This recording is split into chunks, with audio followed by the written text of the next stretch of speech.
చూస్తున్నారు కదండి 14 కిలోమీటర్ గిరి ప్రదక్షిణ కూడా మనకి అష్టలింగాలని అయితే ఉంటుంది. మొత్తం కూడా మ్యాప్ అయితే ఉంటుంది. ఇక్కడైతే టోపీ అమ్మవారితో కూడా మేము నడిచే భాగ్యం అయితే మాకు కలిగింది. ఈసారి అయితే లాస్ట్ టైం వచ్చినప్పుడు అయితే అమ్మ దర్శనం అవ్వలేదు, కానీ సెకండ్ టైం అయితే అమ్మ దర్శనం కూడా అయ్యింది. ఇవన్నీ వివరాలతోటి ఈ వీడియో అయితే స్టార్ట్ చేసేస్తున్నాను. మీకు ఇంకా ఏమైనా డౌట్లు ఉంటే నన్ను కామెంట్ సెక్షన్లో అయితే కామెంట్ చేయండి. నాకు తెలిసిన వరకు అయితే కొన్ని విషయాలు అయితే మీకు ఈ వీడియోలో అయితే షేర్ చేసుకుంటున్నాను. వీడియో అయితే స్కిప్ చేయకుండా చూసేయండి. ఇక్కడ వచ్చేసి 3:30 కల్లా అయితే మేము స్టార్ట్ అయిపోయామండి. 3:30కి వచ్చేసి ఇక్కడ రాజగోపురం నుంచి స్టార్ట్ చేయాలి. ఖచ్చితంగా రాజగోపురం దగ్గర కొబ్బరికాయ కొట్టేసి ఇట్లా కర్పూరం అయితే వెలిగించుకొని అందరూ కూడా ఇక్కడ నుంచి స్టార్ట్ చేస్తారు. బాగా అంటే 3:30 అయింది కాబట్టి మనకు వెళ్తురు చాలా తక్కువ ఉంది కాబట్టి మీకు గుడి కూడా టెంపుల్ కూడా ఏం కనిపించట్లేదు వీడియోలో కూడా. ఇంకా పక్కనే వినాయకుడి గుడి కూడా ఉంటుందండి. అక్కడి నుంచి ఇది అయిపోయాక అక్కడికి వెళ్ళాలన్నమాట. ఇంకా ఆ టైంలో అంటే కొన్ని గుడులు అయితే ఓపెన్లో లేవండి, బయట నుంచి అయితే దర్శనం చేసుకోవచ్చు. అండ్ మేము అది స్టార్ట్ అయ్యేసరికి ఒక 2 లింగాలు గుళ్ళు మాత్రం ఇంకా డోర్లు అయితే ఓపెన్ చేయలేదు, తర్వాత నుంచి అయితే ఓపెన్లోనే ఉన్నాయి. నాకు వీడియోని వరకు అయితే వీడియో అయితే తీసానండి, మీకు చూపిస్తాను. అలానే టెంపుల్ లోపలికి వెళ్ళి అయితే ఎక్కడ కూడా తీయలేదండి, మామూలుగా బయట నుంచి చూపిద్దారని మీకు కూడా చూపించాలని ఆస్తి అయితే కొన్ని అయితే వీడియోస్ అయితే మీకు చూపిద్దామని తీసాను. ఇంకా చూస్తున్నారు కదా చాలా చీకటిగా ఉంటుంది. మేము బయలుదేరినప్పటికి 3:30 కదా, కాకపోతే అప్పటికి కూడా స్టార్ట్ అయిపోయారండి చాలామంది. ఇంకా ప్రతి టెంపుల్ దగ్గర కూడా మేము ఆగి ఇట్లా ఒక 2 నిమిషాలు అలా కూర్చొని ఆ స్మరణ చేసుకుంటూ స్వామివారిని మళ్ళీ స్టార్ట్ అయిపోయాము. అట్లాగా తెల్లవారుజామున అయితేనే మనకి చాలా మంచిగా ఉంటుందండి దర్శనానికి, కానీ ప్రశాంతంగా ఉంటుంది. తెల్లవారుజామున స్టార్ట్ చేస్తే ఏంటంటే మనకి మ్యాక్సిమం మరీ అంత స్పీడ్గా అయితే నడవండి. 3:30 స్టార్ట్ చేసామంటే మేము వచ్చేసరికి 10 అయిపోయింది.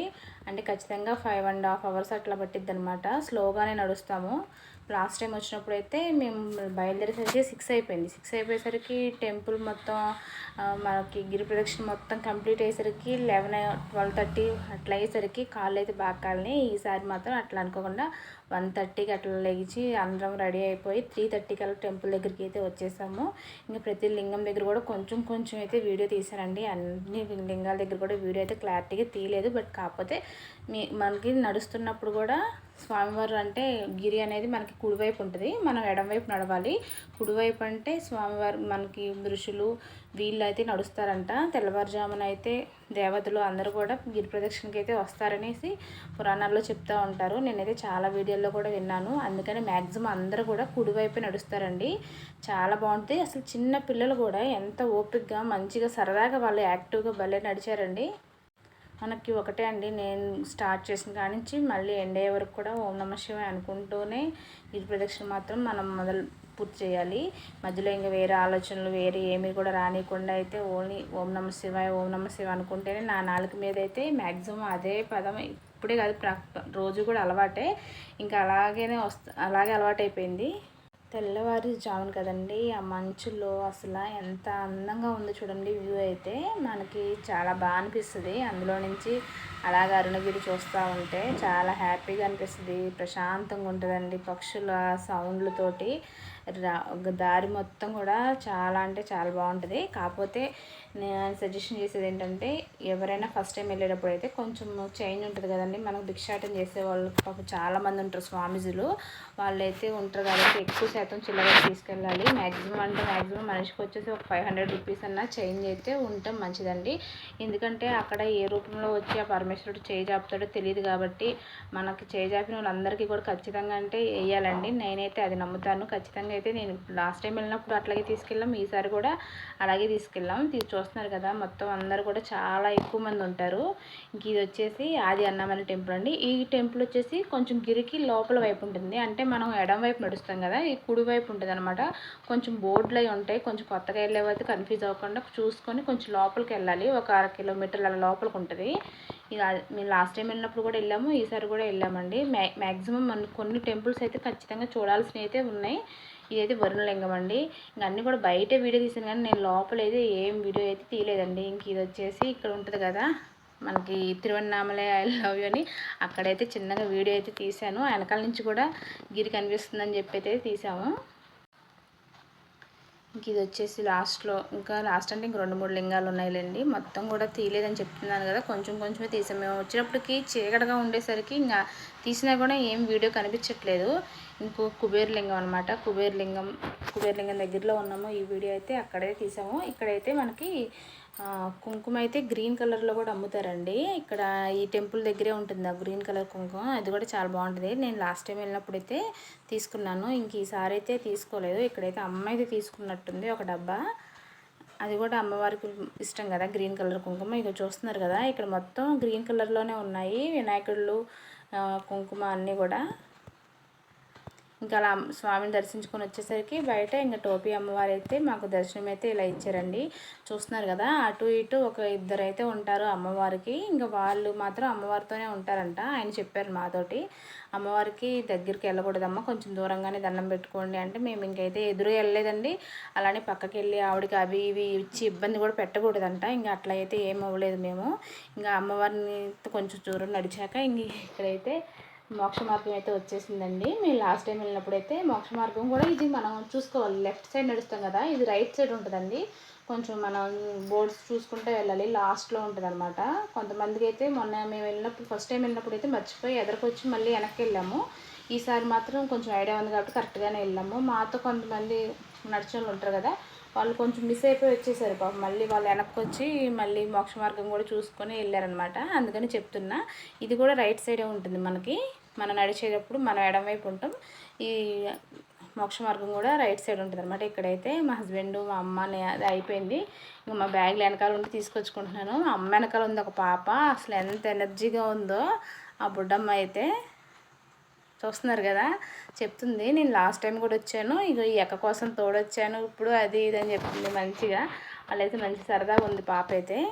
ఈ మోక్ష మార్గం ఏంటంటే కింద మన ఋషులు పెట్టినటువంటి శ్రీచక్రాలు అయితే ఉన్నాయంటండి. దాని మూలన ఏంటంటే మనము అందులో నుంచి మన శరీరాన్ని కిందకి తగిలించుకుంటూ రావడం వల్ల దాంట్లో ఉన్న ఎనర్జీ అనేది మనకు బాడీకి అంది, మనకి బాడీకి ఉన్న పెయిన్స్ ఇంకా ఏమన్నా ఉన్న హెల్త్ ఇష్యూస్ అనేవి తగ్గుతాయని చెప్పేసి పురాణాలలో అట్లా ఉంది. నేను చాలా వీడియోస్లో కూడా చెప్పిన వాళ్ళు విన్నానండి. అది మంచిగా బాగా అనిపిస్తుంది. మనం అనిపిస్తుంది అమ్మో మనం దూరం అని, లేదండి చక్కగా వచ్చేయచ్చు. లాస్ట్ టైం వచ్చినప్పుడు అయితే ఒక పెద్ద ఆవిడ చాలా ఇబ్బంది పడి వచ్చిందండి. ఇక్కడ వచ్చేసి ఇక్కడ ఇంకా లాస్ట్కి వచ్చేసామండి. లాస్ట్కి వచ్చేసాక ఇట్లా మనకు ఒక ఆచిలా ఉంటుంది అనమాట కటింగు. ఇక్కడ దాటేటప్పుడు కూడా పరమేశ్వరుడు అయితే మంచిగా కనిపిస్తాడు. అందుకని రోడ్డు మీద కూడా కొంచెం వీడియో అయితే తీశాను. ఇంక ఇక్కడి నుంచి కూడా మనకైతే ట్రాఫిక్ ఉంటుంది, కొంచెం తొందరగా రావడానికి చూడాలి, లేదంటే ట్రాఫిక్ కొంచెం ఇబ్బంది అనిపిస్తుంది అనమాట నడవడానికి కూడా. ఇప్పుడు వరకు చూస్తున్నట్ట ప్లేస్ మొత్తం చాలా పీస్ఫుల్గా ఉంటుంది. ఆటోలు బస్సులు అలాంటివి ఏమి రావు. ఇక్కడ నుంచి మాత్రం కొంచెం ఒక 2-3 కిలోమీటర్స్ మాత్రం కొంచెం గట్టిగా నడవాలండి. కొంచెం గట్టిగా నడవడం అంటే కొంచెం చూసుకొని నడవాలి. ఎందుకంటే దారిలో అన్ని బస్సులని ఆటోలని బండ్లని అన్నీ అడ్డం వస్తూ ఉంటాయి. ఇంకా లాస్ట్కి అయితే 14 కిలోమీటర్లు అయితే అయిపోయిందండి. టెంపుల్ దగ్గరికి అయితే వచ్చేసాము. మనం ఎక్కడైతే స్టార్ట్ చేసామో మళ్ళీ కూడా అక్కడికి వచ్చి కర్పూరం అయితే వెలిగించాలి. మనం వినాయక గుడి దగ్గర స్టార్ట్ చేసిన, రాజగోపురం దగ్గర స్టార్ట్ చేసిన, లేకపోతే కొంతమంది రమణ మహర్షి ఆశ్రమం దగ్గర నుంచి స్టార్ట్ చేస్తారు. అట్లా ఎక్కడి నుంచి స్టార్ట్ చేసినా మళ్ళీ అక్కడి నుంచి అక్కడ వరకు వచ్చి అయితే కంప్లీట్ చేయాలి. దీనికి గిరి ప్రదక్షిణకి మెయిన్ కావాల్సింది ఏంటంటే కంప్లీట్గా ఒక ప్రదక్షిణ అంటే మన స్వామి ఫస్ట్ ఎక్కడ స్టార్ట్ చేసామో మళ్ళీ లాస్ట్ వరకు కూడా అక్కడికి వచ్చి ఆఫ్ చేయాలన్నమాట. ఇంకా అక్కడ మళ్ళీ కర్పూరం వెలిగించేసి దండం పెట్టుకొని అయితే టెంపుల్ లోపలికి అయితే వచ్చేసామండి. సరేలేండి, కొంతమంది చూడని వాళ్ళు ఉంటారు కదా, వాళ్ళ కోసమైనా చిన్నగా వీడియో అయితే తీసాను నేను, మీకు అది చూపిద్దారని చెప్పేసి. మనకు టెంపుల్ బయట ఎన్ని అయితే చూసేవి ఉన్నాయో టెంపుల్ లోపల కూడా అన్నీ ఉంటాయండి చూడాల్సినవి. ఫస్ట్ టైం వెళ్ళినప్పుడు మాకు అంతగా తెలియక సరిగ్గా చూడలేదు కొన్ని అయితే. ఈసారి మొత్తం మ్యాక్సిమం అన్నీ కవర్ చేస్తామని అనుకున్నామండి. ఇక్కడ చూస్తున్నారు కదా, ఇక్కడ మనకి మొత్తం కూడా ఒక ప్లేస్ ఉంటుంది చెట్టు కింద. అక్కడ మనం నిలబడితే 8 లింగాలు, 8 ద్వారాలు, 8 గోపురాలు కూడా మనకు ఒక్క దగ్గర నుంచే దర్శనమిస్తాయి అనమాట. ఇంకా టెంపుల్లో ఎక్కడ కూడా కనిపించదు, కాకపోతే కొంచెం నిలబడి కొంచెం స్లోగా క్లారిటీగా చూస్తే కనిపిస్తుంది. ఇక్కడ మేము కొంచెం స్పీడ్గా కెమెరా పెట్టేసరికి మీకు అర్థమై ఉండదులే. కానీ టెంపుల్ లోపలే కూడా అసలు ఎన్ని కోనేరులు ఉన్నాయండి. నేను చూసి రెండు చూసాను కోనేరులు, ఇంకెన్ని ఉన్నాయో కూడా నేను అంతకు లెక్క పెట్టలేదు. కానీ ఇవన్నీ 1000 స్తంభాల గుడి, కుమారస్వామి గుడి, వినాయకుడి గుడి, ఇక చూస్తున్నారు కదా నందీశ్వరుడు ఎంత పెద్దగా ఉంటారో, చాలా బాగుంటుందండి. మొత్తం 1000 స్తంభాలు గుడి అండి. ఇక్కడ ఇంతకుముందు వెళ్ళినప్పుడైతే లాస్ట్ టైం వెళ్ళినప్పుడు చాలా జనం ఉన్నారు కాబట్టి క్యూలో నిలబడ్డాం. ఈసారి అంత క్యూ అయితే లేదండి. ఒక 1 అవర్లో అయితే దర్శనం అయితే కంప్లీట్ అయిపోయింది మాకైతే. ఇక్కడ చూస్తున్నారు కదా, ఇంకా మేము మీకు కొంచెం అన్నా చూపించాలి అన్న తపంతో అయితే నేనైతే వీడియో అయితే కొంచెం అయితే తీశాను. మరీ ఎక్కువ తీయలేదండి. టెంపుల్ లోపలైతే మనకేంటంటే ఫోన్స్ కూడా ఎలా ఉంటాయి, బట్ కాకపోతే లోపలికి వెళ్ళాక క్యూ లైన్లో నుంచి లోపలికి వెళ్ళాక ఫోన్ అయితే మనకి ఆఫ్లో పెట్టుకోవాలండి, కెమెరా అది ఆన్ చేయకూడదు. ఇక్కడైతే మన రమణ మహర్షి గారు అప్పట్లో ఎలా ఉంది టెంపుల్ అవన్నీ కూడా ఫోటో ఫ్రేమ్స్ తోటి చాలా బాగుంటుందండి. అవన్నీ కూడా కొంచెం తమిళంలో ఉంటాయి, కొన్ని ఇంగ్లీష్లో కూడా ఉంటాయి. కాకపోతే మన తెలుగులో అయితే ఏమి ఉండవండి, వాటి మీద రాసి చూస్తున్నారు కదా. అవి కొంచెం అయితే వీడియో అయితే తీశాను నేను. అప్పట్లో అనమాట, అప్పుడు కట్టినప్పుడు గుడి టెంపుల్ ఎలా ఉంది, రమణ మహర్షి గారు ధ్యానం చేసిన మందిరాలు అన్నీ కూడా ఇక్కడ ఉంటాయండి. అన్నీ కూడా పెద్ద ఫోటో ఫ్రేమ్స్ చేసేసి అయితే దాని కింద వివరంగా రాసి అయితే ఉంది. బట్ కాకపోతే మనకి తమిళ్ అంతగా రాదు కదండి, అట్లా అని చెప్పి ఇంగ్లీష్ కూడా సరిగ్గా రాదు. అక్కడేం తెలుగులో లేదు, ఏదో కొంచెంగా ఉన్నాయి. నేనైతే మీకు చూపించాలని అయితే షార్ట్గా అయితే వీడియో అయితే తీశాను. చూస్తున్నారు కదా, ఫస్ట్లో టెంపుల్ అయితే అలా ఉండేది అనుకుంటాం. గోపురం చూస్తున్నారు కదా, రాజగోపురం అనుకుంటుంది. ఇంక ఇట్లాగా కొన్ని ఉన్నాయి చూడవలసినవి. అంటే లోపల మనకి శివరాత్రి కార్తీక మాసం అప్పుడు వెలిగిస్తారు కదండి జ్యోతులకి, దీపం, అఖండ దీపం, వాటికి సంబంధించిన వస్తువులు, అమ్మవారి స్వామివారి ఊరేగింపు వస్తువులు అన్నీ కూడా ఇక్కడే ఉన్నాయి. కాకపోతే అవి డోర్ లాక్ చేసి ఉంది, చూపిద్దామని చిన్నగా అయితే వీడియో తీశాను. అది కూడా చూస్తున్నారు కదా, రమణ మహర్షులు గారు మొత్తం అంతా కూడా అప్పుడు ఎలా ఉన్నదనేది రాసి ఉందన్నమాట మొత్తం అంతా. ఇదిగోండి ఇలా మొత్తం అన్నీ చాలా ఫోటో ఫ్రేమ్స్ ఉన్నాయండి. అప్పుడు ఆయన ధ్యానం చేసుకున్న ధ్యాన మందిరాలు, అందులో ఎన్నో సంవత్సరాలు కూర్చొని ఆయన అయితే మెడిటేషన్ అయితే చేసేవారంట రమణ మహర్షుల వారు. మేమైతే రమణాశ్రమం కూడా వెళ్ళామండి, ఆ వీడియో కూడా మీకు షేర్ చేస్తాను. ఇక్కడ మేము నిల్చున్నాం కదా, ఇక్కడికి డోర్ లాకేసి ఉంది. ఆ లోపల ఉన్నాయన్నమాట ఆ వస్తువులన్నీ. ఇప్పుడు నేను మీకు చెప్పాను కదా, స్వామివారి ఊరేగింపులప్పుడు వాడే మొత్తం వస్తువులన్నీ కూడా చక్కగా లోపలైతే ఉన్నాయి. మనకైతే ఈ మాత్రమైనా మంచిగా చూసుకున్నాం అనిపించింది, చాలా హ్యాపీ అనిపించింది. ఇక్కడ నుంచి లోపలికి ఉంటుందండి గుడి. చూస్తున్నారు కదా, పైకి వస్తున్నారు ఒక ఆవిడ. అక్కడ కూడా శివలింగం ఉంటుంది, అక్కడ కూడా దర్శనం చేసుకుని అయితే పైకి అయితే వచ్చేసాము. ఇంకా టెంపుల్ లోపలికి అయితే వెళ్ళిపోయి దర్శనం చేసుకొని బయటకు అయితే వచ్చామండి. సరే, లాస్ట్ టైం వచ్చినప్పుడు కూడా భోంచేయలేదని చెప్పేసి ఈసారి ఎలాగైనా స్వామివారి ప్రసాదం తినాలనిపించి ఆగామండి. ఒక 1 అవర్ 2 అవర్స్ పట్టింది. చక్కగా అక్కడే భోజనం చేసుకొని అయితే మేము రూమ్కి వచ్చేసరికి 2 o'clock అయిపోయింది.